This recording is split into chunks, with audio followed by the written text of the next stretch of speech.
Hello YouTube.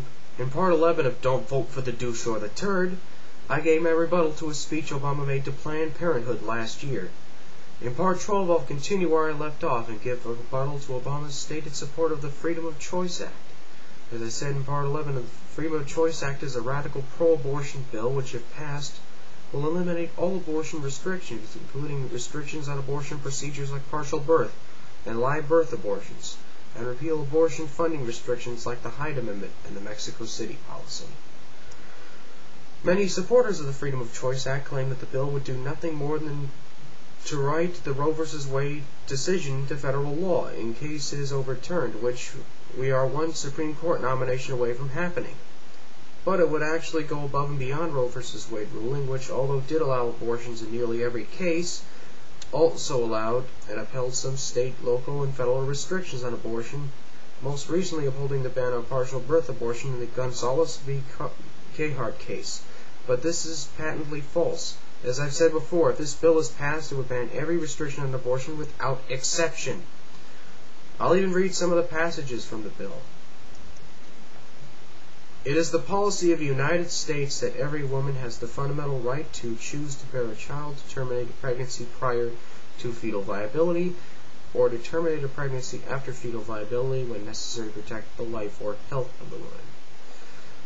Prohibition or interference. A government may not deny or interfere with a woman's right to choose to bear a child, to terminate a pregnancy prior to viability, or to terminate a pregnancy after viability, where termination is necessary to protect the life or health of the woman, or discriminated against the exercise of the rights set forth in paragraph 1 in the regulation of provision of benefits, facilities, services, or information. Civil action. An individual aggrieved by violation of this section may obtain appropriate relief, including relief against a government in a civil action. At the end of the bill, it is yet more explicit. It said, "This act applies to every federal, state, and local statute, ordinance, regulation, administrative order, decision, policy, practice, or other action enacted, adopted, or implemented before, on, or after the date of enactment of this act." The bill contains absolutely no explicit or implied exceptions for restrictions on abortion procedures such as partial birth and even live birth abortion, where the baby is delivered and alive and then murdered after it was born. The bill also contains no exceptions on restrictions for abortion funding like the Hyde Amendment, which banned abortion funding through the Medicaid program except in cases of rape, incest, and the life of the mother, and the Mexico City policy, which barred international family planning organizations that perform abortions in cases other than rape, incest, and the life of the mother. The bill doesn't even contain language protecting the conscience clauses, some of which can protect the constitutional and moral rights of doctors to choose not to perform abortions if it violates their ethical or religious beliefs. While this concept has been misused by opponents of birth control, it is an important concept of medical ethics and constitutional law that must be protected in order to allow doctors to continue their work of healing the sick without facing discrimination for following their Hippocratic oath. It seems as if the supporters of the so-called Freedom of Choice Act, such as Planned Parenthood and their puppet Barack Goebbels Obama, only respect the choice of abortion and have no qualms about using what amounts to blatant fascism to force their so-called choice on doctors and the American taxpayers. If you don't believe me, then try reading the bill for yourself. I have a link to the text of the bill in the description of this video.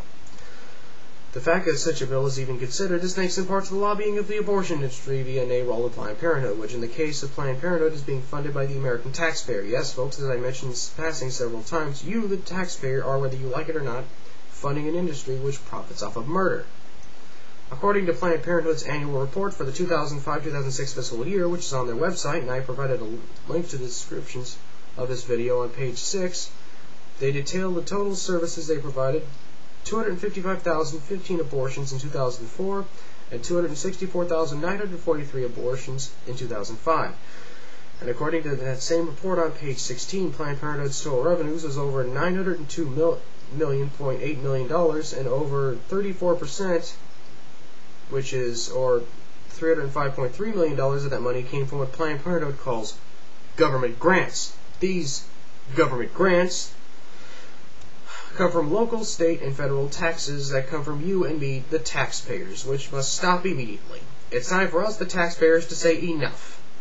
There's a petition online at StopPlannedParenthoodTaxFunding.com to end this fascist coercion which makes us accessories in murder. I just signed the petition last night and urge you to do the same. The link to the petition is in the description of this video. What we need is nothing short of a domestic policy version of the Mexico City policy, which banned federal taxpayer funding to international family planning organizations that perform abortions and advocate for fewer legal restrictions to abortion in their countries. And that as many states as possible adopt state versions. Even if Planned Parenthood has the right to do what it does, which it doesn't have the right to do it with taxpayer dollars. I know many of you are sympathetic to Planned Parenthood and will probably say, but abortion isn't the only thing Planned Parenthood does, or Planned Parenthood does good things. I don't give a shit. Yes, Planned Parenthood does do some good, but that still doesn't change the fact that they have the blood of millions of innocent unborn children on their hands, any more than it changes the fact that the terrorist group Hamas, though it also does some good, also has the blood of innocent Israeli civilians on their hands. If you squint hard enough, you can find at least one good thing Hitler did. But even that won't change his responsibility for World War II and the Holocaust.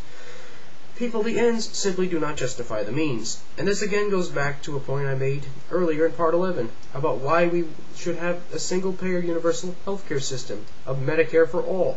In such a system, we can provide people the services of Planned Parenthood provides other than abortion without funding the murder of unborn children.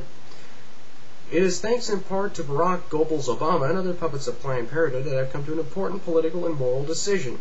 I will never, under any circumstances, vote for another pro-choice politician ever again.